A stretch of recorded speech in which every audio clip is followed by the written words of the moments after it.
반갑습니다. 리차드 탈러가 쓴 똑똑한 사람들의 멍청한 선택이라는 책에는 비합리적 결정을 하는 사람들의 다양한 예시가 들어있습니다. 예를 들어서 새 구두가 뒤꿈치가 까져서 아픈데 수선하지도 않고 돈이 아까워서 계속 신는 거예요. 또 어떤 거는 돈을 쓸 때는 목록까지 달면서 계산을 하지만 정작 중요한 상황이 되었을 때는 유동적으로 돈을 사용하지 않는 것도 그렇고요. 또 갑작스러운 세일을 보면 필요한 품목과 상관없이 많은 물건을 사는 것도 그렇다고 합니다.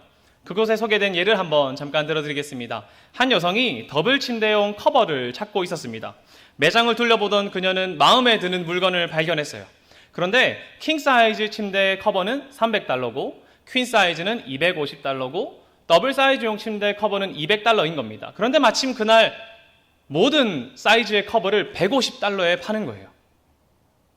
그녀는 마음에 드는 커버가 있었습니다. 그녀는 고민을 하다가 결국 유혹을 참지 못하고 킹 사이즈 커버에 침대 사이즈 커버를 사는 거예요. 그녀가 필요한 것은 더블 사이즈 침대 커버였지만 킹 사이즈 커버가 훨씬 더 크게 할인하고 있잖아요. 그러니까 그녀가 그것을 사게 되는 겁니다. 여러분은 어떠십니까?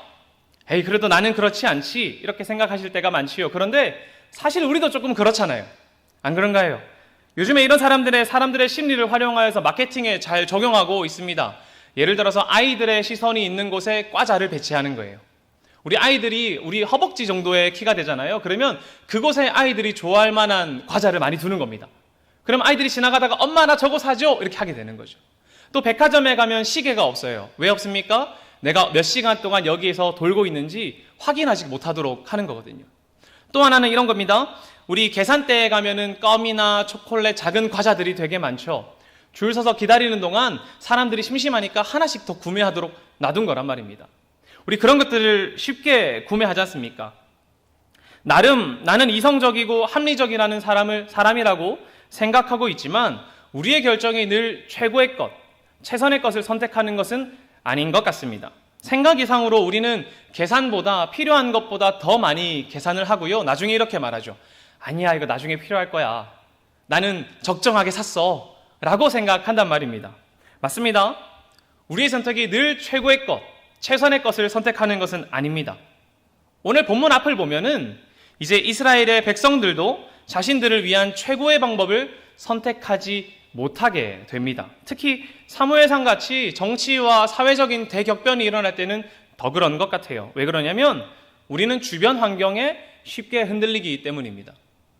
주변 환경에 따라서 우리는 올바른 선택을 하지 못하는 경우도 많다는 것이죠. 예전에 한 다큐멘터리에 이런 실험이 있었습니다. 여러분 가셔서 동조 효과라고 검색하시면 볼 수 있는데요. 한 여성이 안과에 찾아옵니다. 이 몰래카메라에서 보낸 건데 한 여성이 안과에 찾아와요. 그녀는 무료 안과 검진을 하기 위해서 온 것입니다. 사람들이 많이 앉아 있어요. 그런데 그곳에 있는 모든 사람들이 몰래카메라 스태프였습니다. 그녀가 예약을 하고 자리에 앉자 사람들이 다 기다리고 있잖아요, 진료를. 그런데 갑자기 삐 소리가 들리는 거예요. 그랬더니 사람들이 갑자기 모두가 일어납니다. 그 여성분만 빼고요. 한 두 번째 삐 하니까 사람들이 다 일어나는 거예요. 또 여성이 앉아서 지켜봅니다. 사람들이 왜 이렇게 일어나나. 세 번째 삐 소리가 들리자 이제는 그녀도 일어나기 시작하는 거예요. 사람들이 일어나니까 자기도 그 삐 소리에 이유도 모르지만 일어나는 겁니다. 사람들이 다 하니까요. 그러면 이제 이 모든 스태프를 한 번씩 빼봅시다. 다 진료를 해야 되니까 백상환 씨 이런 식으로 불러서 다 내보냈어요. 이제 그녀 혼자 남았습니다. 그녀는 삐 소리에 일어날까요? 여러분 어떨 것 같습니까? 그녀는 삐 소리에 일어날까요? 혼자 남았는데요. 그런데 놀랍게 삐 소리가 나니까 그녀가 일어나는 거예요. 아무도 없는데 말입니다. 학습되어 왔던 것을 그냥 하는 거예요. 이제 새로운 사람을 한번 투입해 봅시다. 새 남자가 들어옵니다. 그 남자도 이 병원에 무료 안과 검진을 하러 왔어요. 이제 그 여성분이 삐 하자 혼자 딱 일어납니다. 새로운 남자가 일어날까요?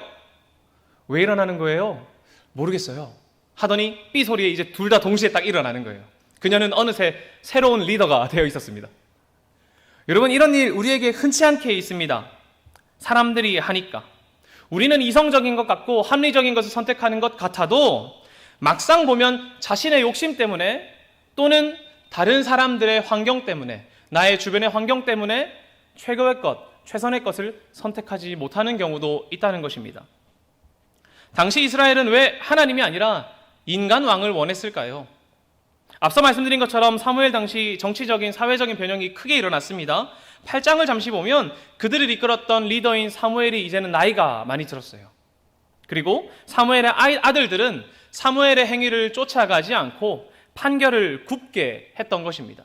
그러자 사람들이 이렇게 말합니다. 너는 늙었고 아들들은 올바르지 않으니 우리에게 왕을 주십시오. 이렇게 말입니다. 우리의 욕심이 왕을 원합니다. 또 주변 나라를 보니까 그 나라들이 다 강성하는 것 같아요. 다 왕을 세우고 잘 세워져 나가는 것 같단 말이죠. 그러니 우리에게 왕이 필요합니다. 다른 나라에는 왕이 있는데 우리에겐 왕이 없으니 왕을 주세요 라고 말한다는 것이죠. 사무엘상 12장 12절에서 이렇게 말합니다. 너희가 암몬 자손 왕 나하스가 너희를 치러 옴을 보고 너희는 하나님 여호와께서는 너희의 왕이 되심에도 불구하고 너희가 내게 이르기를 아니라 우리를 다스릴 왕이 있어야 하겠다 하였도다. 이를 8장 5정에서는 이렇게 말해요. 모든 나라와 같이 우리에게 왕을 세워 우리를 다스리게 하소서. 다른 나라에 왕이 있습니다. 다른 나라는 사람이 다스리거든요. 그래서 뭔가 잘 되는 것 같거든요. 그러니 자신들에게도 왕이 이제는 필요해 보인다는 말입니다. 심지어 그들의 요구가 너무나 강력해서 하나님을 마치 버리는 것처럼 느껴집니다. 사무엘상 8장 7절은 이렇게 말합니다. 그들이 너를 버림이 아니요 나를 버려 자기들의 왕이 되지 못하게 함이라. 누구를 버려요? 너가 아니라 나를 버리는구나. 이렇게 말입니다. 이스라엘이 이제는 하나님이 아니라 인간 왕을 원한다는 것을 하나님도 알고 계신다는 거예요. 이들은 하나님의 백성이 아니라 왕의 백성이 된다는 것은 자신들의 정체성을 버린다는 것과 같습니다. 내가 하나님의 백성이 아니라 인간 왕의 백성이 되겠다는 것은 자신들이 가지고 있는 정체성을 버리는 것과 같다는 말입니다. 그들의 정체성이 무엇입니까? 하나님의 거룩한 백성 아닙니까? 출애굽기 19장 5절에서 6절은 이렇게 말합니다. 세계가 다 내게 속하였나니 너희가 내 말을 잘 듣고 내 언약을 지키면 너희는 모든 민족 중에서 내 소유가 되겠고 너희가 내게 대하여 제사장 나라가 되며 거룩한 백성이 되리라. 너는 이 말을 이스라엘 자손에게 전할지니라. 아멘. 어떻게 말합니까? 왕이신 하나님이 우리를 다스린다는 것은 우리가 하나님의 소유가 되고 하나님의 제사장 나라가 되고 하나님의 거룩한 백성이 된다는 것인데, 이들이 이제 하나님을 버리고 인간 왕을 원한다는 것은 자신들에게 있는 이 정체성을 버리겠다는 겁니다. 이제 거룩한 백성 아니라는 것이죠.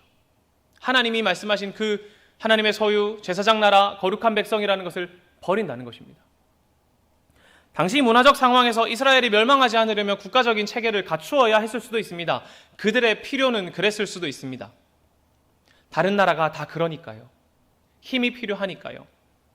그러나 이것은 하나님과 관계된 이스라엘의 관계 가운데서는 좋지 않은 결과를 만들 수도 있는 선택이었다는 것을 우리가 잘 알지요.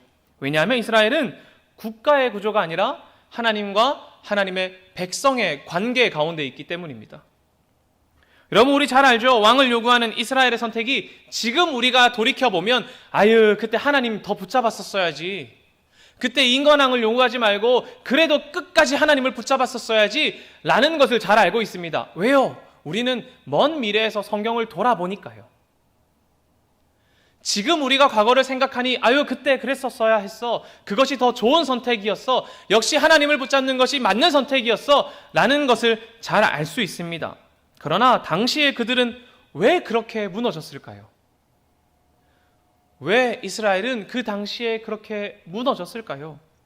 사무엘상을 보면 그 맥락 안에서 이유를 발견할 수가 있습니다. 사무엘서의 시작을 보면 이미 그들의 예배가 부패했다는 것을 알 수 있습니다. 예배는 하나님이 우리의 왕이 된다는 것을 인정하는 것이죠. 또 그 중심인 언약궤가 있습니다. 그런데 그들이 이미 언약궤를 블레셋에 빼앗깁니다. 그 언약궤가 돌고 돌아 아비나답의 집에 머무른다 라는 것이 사무엘서의 시작과 초기, 이제 초반부입니다. 여러분, 그들의 예배, 하나님을 예배하고 하나님을 왕이신 하나님을 경배하는 것, 그 중심인 언약궤가 빼앗긴다는 것, 어떤 느낌처럼 받아들여지십니까? 그들의 예배는 이미 부패하고 하나님의 임재가 사라진 것이 그들의 상황입니다. 사무엘이 그들을 향해 외치죠. 여러분, 여호와께 돌아오십시오. 여호와께 돌아오십시오. 이렇게 말입니다. 그러나 예배가 무너진 이스라엘에게 그 외침은 들리지 않는 것입니다. 예배가 무너진 이스라엘에게 여호와께 돌아오라는 외침이 들리겠습니까? 오히려 세상의 것을 우리에게 가져와 하나님을 밀어내고 자신들을 다스리기를 원한단 말입니다. 그것이 무엇이죠? 왕이라는 것이죠. 그들은 삶의 예배도 무너졌고 왕이신 하나님을 신뢰하는 마음도 무너졌습니다. 12장에서 사무엘의 연설을 보면 그들을 조금 책망하는 느낌이 들어요. 너희들의 삶의 예배가 무너졌고 또 어느 때고 너희를 지키신 하나님을 너희가 결국 내팽겨치고 왕을 요구하는구나. 이런 느낌 말입니다. 자, 여러분, 이스라엘을 보면 어떤 마음이 드십니까? 아이고, 왜 그런 걸 선택했어? 이런 마음이 좀 안 드십니까? 마음에 섭섭함이 있지 않습니까? 하나님이, 너희 하나님 붙잡으면 하나님이 더 좋은 것 준비해 주셨을 텐데 왜 아쉽게도 그걸 선택했어? 이런 마음이 들지 않습니까? 그런데 여러분, 우리도 그런 선택을 한다니까요. 우리도 그런 선택하지 않습니까? 하나님께서 우리에게 사랑을 열어줄 기회를 주셨는데, 하나님께서 하나님의 뜻을 살아갈 수 있는 삶을 우리에게 주셨는데, 우리는 우리의 욕심 때문에, 때로는 사람들의 눈치 때문에 못하는 경우가 얼마나 많습니까? 하나님의 사랑을 전할 때가 왔는데, 하나님의 복음을 전할 때가 왔는데 내 상황 때문에, 아니면 오늘의 내 감정 때문에 지금 내 마음이 상했어요 하나님 하면서 못할 때가 얼마나 많냔 말입니다. 예전에 이런 찬양이 있었습니다. 가사가 이래요. 예수님께서 말씀하십니다. 내가 여기 있다. 나를 들여보내주겠니? 답합니다. 제가 답합니다. 주님 알겠어요. 그런데 내일요. 하나님께서 말씀하십니다. 내가 너의 필요를 공급하는 자다. 당신이 대답합니다. 예, 압니다. 그런데 내일요. 우리는 하나님의 것을 선택하기보다는 때로 우리의 것을 선택할 때가 많지요. 그때 하나님께서 여러분 어떻게 하실까요? 하나님의 뜻을 쫓아 살지 않으니 하나님께서 우리를 내던져 버리시겠습니까? 내가 너에게 최고의 것을 준비했는데 왜 이거 선택하지 않니? 너는 나의 뜻을 쫓지 않는구나 하고 내쳐버리실까요? 하나님은 왕에 대한 이스라엘의 요구가 어리석다는 것에 말하는 사무엘에 동의하는 표징을 보이십니다. 그러나 왕을 요구하는 이스라엘의 요청을 허락하시죠. 이스라엘이 합리적이고 이성적이고 똑똑한 선택을 했다고 해도 멍청한 선택을 했단 말입니다. 그런데 하나님께서 그래 사무엘이 말하는 게 맞아. 그런데 내가 너희의 요구를 들어준다 라고 하신단 말입니다. 그런데 한 가지 강조하는 것이 있습니다. 그것이 바로 오늘 본문입니다. 22절 함께 볼까요? 이렇게 말합니다. 여호와께서는 너희를 자기 백성으로 삼으신 것을 기뻐하셨으므로 여호와께서는 그의 크신 이름을 위해서라도 자기 백성을 버리지 아니하실 것이요. 아멘. 어떻게 말씀하십니까? 하나님께서 버리지 않으신다고 말씀하십니다. 하나님께서는 이스라엘이 비록 자신을 배격했을지라도, 세상에서 좋아 보이는 왕을 사랑했을지라도 그들을 버리지 않으신다고 말씀하십니다. 왜냐하면 하나님께서는 그의 크신 이름을 위해서라도 그가 세우신 언약을 결단코 파기하지 않으시기 때문입니다. 다르게 말하면 하나님께서는 그들을 결코 포기하지 않으신다라고 말할 수 있습니다. 우리의 삶에서 하나님의 뜻과는 맞지 않는, 하나님이 준비하신 최고의 것을 선택하지 못한다 할지라도 하나님께서 여러분을 포기하지 않으십니다. 하나님께서 결코 여러분을 포기하지 않으실 것입니다. 비록 우리가 하나님의 뜻을, 하나님께서 준비하신 가장 좋은 것을 선택하지 않았다라고 해도 말입니다. 여러분, 그렇다면 하나의 질문이 생깁니다. 그러면 우리 이제 막 살아도 됩니까? 하고 싶은 대로 하고 마음대로 막 하고 우리 목사님 말씀하신 것처럼 육체를 쫓아서 살아가고 그래도 됩니까? 하나님이 나를 결단코 포기하지 않으실 테니까요. 아닙니다. 하나님의 포기하지 않으심은 내가 막 살아도 된다라는 것에 대한 보증이 아니라는 거예요. 하나님의 포기하지 않으심은 그런 것이 아닙니다. 우리 24절을 보면 하나님은 인간왕을 세우더라도 여전히 여호와 하나님을 왕으로 삼고 그를 쫓을 것을 강조하십니다. 무엇보다도 하나님을 경외하고 마음을 다해 참된 왕이신 하나님을 따를 것을 말씀하신단 말이죠. 하나님의 방식은 이것입니다. 하나님은 비록 인간이 최악의 것을 선택했다고 할지라도 다시 그 안에서 최선의 것을 준비해 주시는 분이란 말입니다. 인간이 비록 하나님을 떠나 죄를 짓더라도 이 인간을 사랑하시는 하나님께서 우리를 위해 가장 좋은 것, 최선의 것, 예수 그리스도를 준비하신 것처럼 말이죠. 내가 비록 하나님께서 준비하신 최고의 것을 선택하지 못했다고 할지라도 하나님은 그 안에서 최선의 것을 준비해 주십니다. 그런데 그분의 방식은 그 최선의 것은 잘 되는 것에 있는 것이 아닙니다. 하나님, 제가 100억짜리 계약을 딸 뻔했는데 깜빡하고 잘못해서 30억짜리 계약을 땄습니다. 그러나 그 안에서도 최선의 것 30억은 꼭 해주실 거야, 이런 말이 아니라는 것이죠.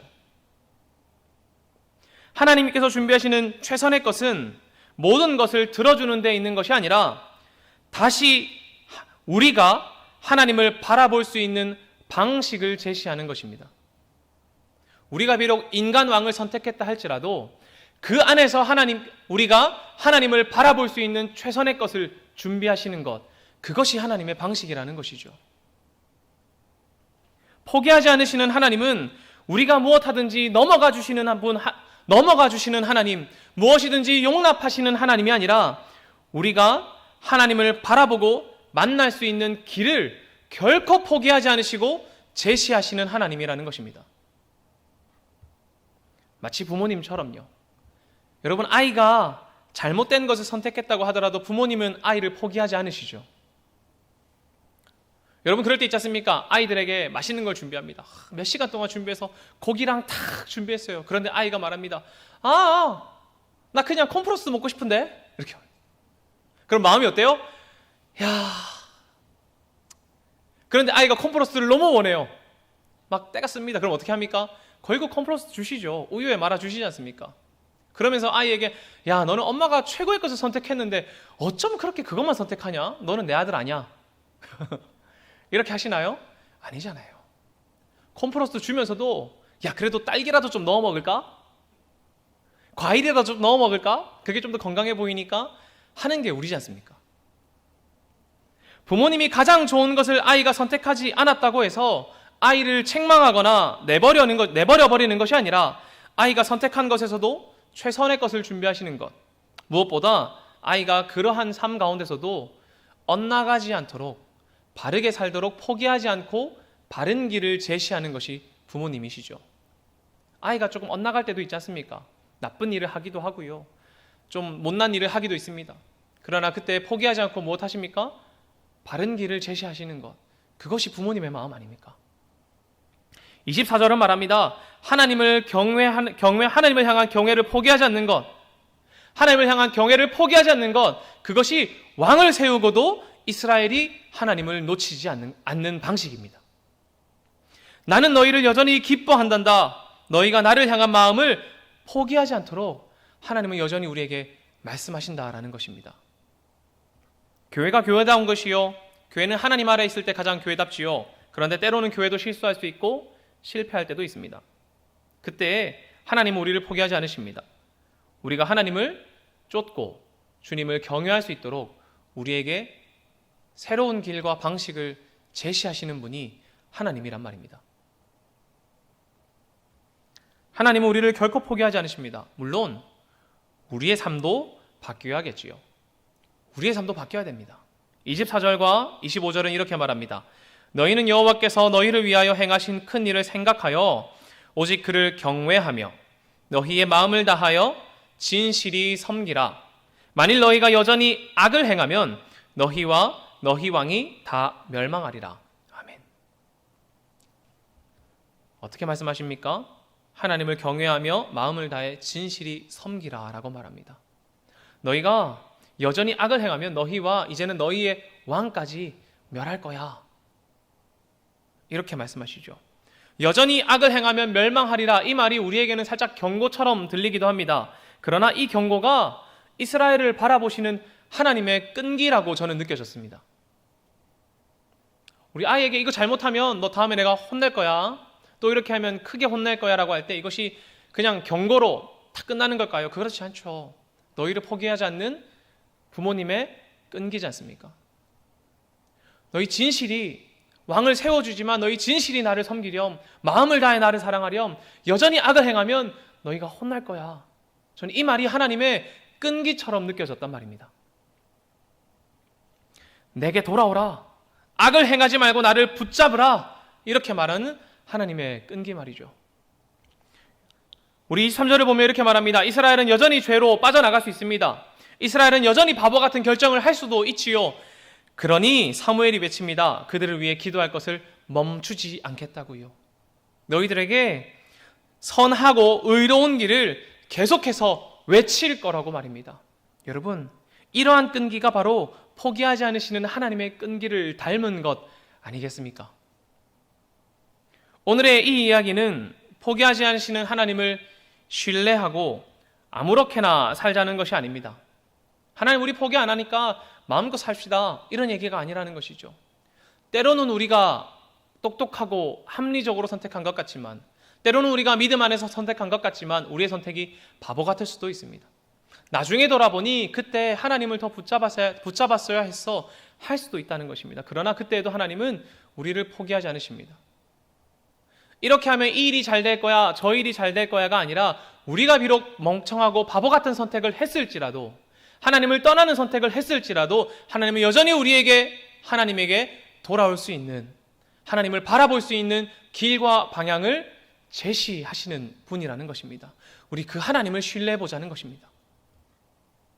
우리의 무지한 결정에도 하나님은 우리를 사랑하기를 멈추지 않으시며 사랑을 향한 길을 내신다는 것, 그리고 우리가 해야 할 일은 비록 최악의 것을 선택했다고 할지라도 하나님께서 내신 그 길을 걷기 위해 최선을 다해 나의 삶을 바꾸는 것 아니겠습니까? 사랑하는 동래중앙교회 여러분, 여러분들 가운데 내가 그때 하나님을 더 붙잡았어야 했어 하면서 나의 선택을 후회하고 있는 분도 계실 것입니다. 그때 이렇게 했었어야 됐어 하시는 분들도 있을 것이란 말입니다. 그러나 그때 하나님 여러분을 결단코 포기하지 않으시고 여전히 여러분에게 하나님을 향한 길을 내고 계신 분이 우리 하나님이십니다. 혹시 좌절 가운데 빠져 계신 분 있으시다면 포기하지 마십시오. 동래중앙교회 사랑하는 우리 함께하는 성도 여러분들이 여러분들에게 하나님의 사랑의 길을 제시하실 것입니다. 회복의 길을 제시할 것이며 또 하나님을 바라볼 수 있는 길을 함께 제시할 것입니다. 여러분의 삶에서 하나님의 뜻과는 다른 나의 욕심, 주변의 환경에 의해서 하나님의 사랑을 전하지 못했더라도 괜찮습니다. 그럴 수도 있지요. 하나님께서는 여러분을 포기하지 않으십니다. 그러나 이 포기하지 않으심은 존재에 버려둠이 아니라 끈기가 있으신 하나님은 우리가 다시 하나님에게로 갈 수 있는 길을 제시하심으로 여러분을 포용하실 것입니다. 사랑을 전하지 못했더라도 괜찮습니다. 하나님께서 여러분에게 다시 사랑의 길을 제시하실 것이기 때문입니다. 그러나 그때 우리가 해야 할 것은 최선을 다해 그 길을 이번에는 걷는 거란 말입니다. 우리는 그 길을 걸어야 합니다. 우리 함께 걸으시겠습니까? 하나님 우리를 포기하지 않으십니다. 우리가 그 길을 걷는다면 하나님께서 준비하신 최고의 것을 우리는 맛볼 것입니다. 우리 함께 포기하지 않으시는 하나님을 신뢰하며 주님께로 향한 그 길을 함께 걷는 동래중앙교회 여러분들 되시기를 간절히 소망합니다.